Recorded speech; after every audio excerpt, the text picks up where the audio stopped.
Hello everyone, and welcome back. Today I'll be going over the Daedric princes in one of my favorite franchises, The Elder Scrolls. Now, I won't exactly be doing a deep dive on these enigmatic beings, but I'll let you know what they are and who they are. It begins with a bunch of primordial spirits called the Atata, or original spirits. One of the Atata was named Lorcan, who had a goal to create a new plane of existence, a place of mortals as it were. According to the elves, Lorcan tricked a number of spirits into creating Mundus, the mortal plane. However, according to humans, the other spirits were persuaded. However, there were some who were not convinced. They didn't want to give up their power to create a mortal plane. They wanted to retain their power. Throughout the millennia, these beings would be known as the Daedra, or translated from the Elven language, those who are not our ancestors. Now, many of these Daedra are smaller in power, like Atronachs, Dremora, or Daedroths. But what I'm focusing on is the most powerful of these spirits, known as the Daedric princes. As you'll soon come to find in these following videos, these Daedra range from somewhat benevolent to absolutely demonic. I'll also be mentioning their own dimensions, or planes of oblivion. New arrival! Shame about my gatekeeper. I'm so happy I could just tear out your intestines and strangle you with them! First on this list is someone you've probably seen on this channel before. But first, we have to discuss how he became the raving lunatic god he is today. You see, the mad god known as Sheogorath was once a Daedric prince known as Jyggalag. Jyggalag was the Daedric prince of order and logic. He was so powerful that he frightened the other Daedric princes, and because of this, they wished to be rid of him. So the princes teamed up and were able to curse Jyggalag into the very thing he hated most. A being of pure chaos, of pure madness and disorder. Sheogorath. Sheogorath, the gentleman with a cane, the mad god, and the guardian of cheese. He presides over a realm of oblivion called the Shivering Isles, which are split into two, sort of like the prince himself. Mania is a land full of the inspired, the happy, the ecstatic, while Dementia is cold, dreary, and everyone lives in fear of one another. Every era, an event called the Grey March occurs. Sheogorath becomes more lucid and sane, until he eventually transforms into Jyggalag, after which he dies and becomes Sheogorath again. The cycle was eventually broken by the hero of Kvatch. The hero was able to defeat Jyggalag, who was able to maintain his individual form, allowing him to explore oblivion, while the hero mantled Sheogorath. In the Elder Scrolls, mantling is essentially a process in which a mortal, or another being, takes the title of god from another being. Possible examples of this are Tiber Septim, eventually Talos, who possibly mantled Lorcan and the Tribunal, who are considered to have mantled their anticipations. But I'll go more into those anticipations at another time. Anyway, back on topic. Sheogorath is quite an interesting character. He seems to be very amused with making mortals do things that seem stupid or insane. And he has somewhat of an obsession with cheese and mutilation, both of which are probably symptoms of his dual nature. Despite being the epitome of a lunatic, he does possess quite considerable intelligence, and has even outsmarted other Daedric princes. The Khajiit refer to him as Sheogorath, or the Skooma Cat, although some Khajiit believe that the Skooma Cat is dead, and has been replaced by something else. In Dunmeri culture, he's part of the four corners of the Dunmer House of Troubles, along with 3 other Daedric princes, including one on this list. He's said to exist to test the Dunmer's mental fortitude. He has many artifacts associated with him, such as the Wabbajack, a staff that when used can have any number of random effects. The Fork of Herepulation, affectionately referred to by its master as Forky, is a seemingly ordinary fork that smells ever so slightly of roast beef. Although when touched, it tends to make people extraordinarily frightened, resulting in said herepulation. The blood moon falls and the prey still lives. But I will return, mortal. The blood moon will rise again, and my hounds will walk the lands. Let this world enjoy its brief respite, for Hircine will hunt again. Hircine, the father of man-beasts, the huntsman of the princes.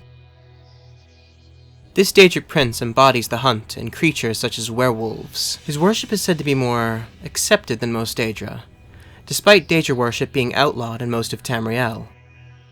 Many fishermen, hunters, and trappers revere Hircine for his hunting prowess. Many with lycanthropy look upon it as a gift, rather than a curse. They're so dedicated to their lord that many look forward to hunting with Hircine for eternity in his Plane of Oblivion, referred to as the Hunting Grounds. There comes a time every era when Hircine and his hounds come to Tamriel. Not to destroy it, mind you, rather to hunt. It could be a group of mortals or simply one person. The last blood moon took place on the Isle of Solstheim, when Hircine himself lost to the legendary hero known as the Nerevarine. He has a few artifacts associated with him, such as a cuirass known as the Savior's Hide.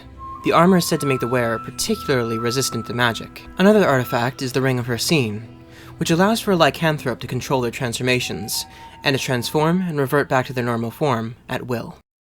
This section of the video contains some, let's say, sensitive topics, seeing as the prince in question is the definition of pure evil. I'll leave a time on the screen you can go to, should you find sensitive topics distressing. Weak.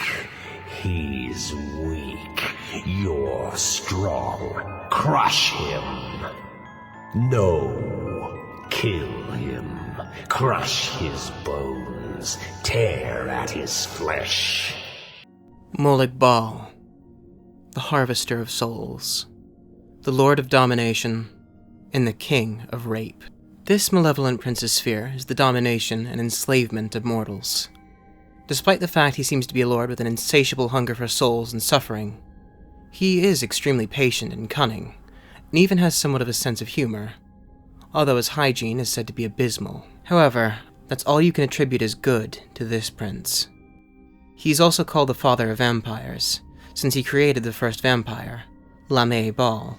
He did so by attacking her, violating her so violently that she passed away from her injuries a short time after. She was resurrected shortly after, and slaughtered every man, woman, and child in sight.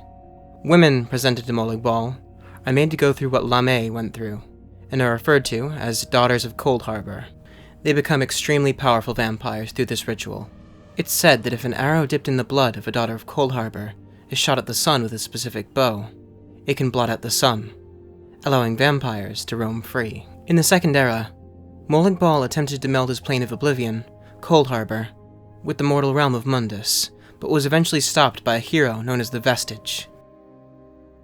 Molag Bal's Plane of Oblivion is called Coldharbour. It is said that the souls of vampires end up there. It's a dark, dreary place that's a dark mirror of all of Nirn. This could very well show his contempt for mortals, and Nirn itself, looking at them as places only to be conquered and enslaved. He's also very fond of breaking and corrupting mortals.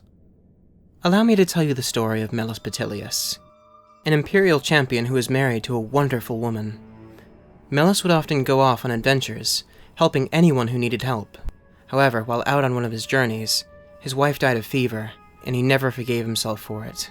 And because of this, he swore never to raise a weapon again. Molag Bal found this honorable and good man to be offensive, disgusting even, and so he tasked a mortal with corrupting him.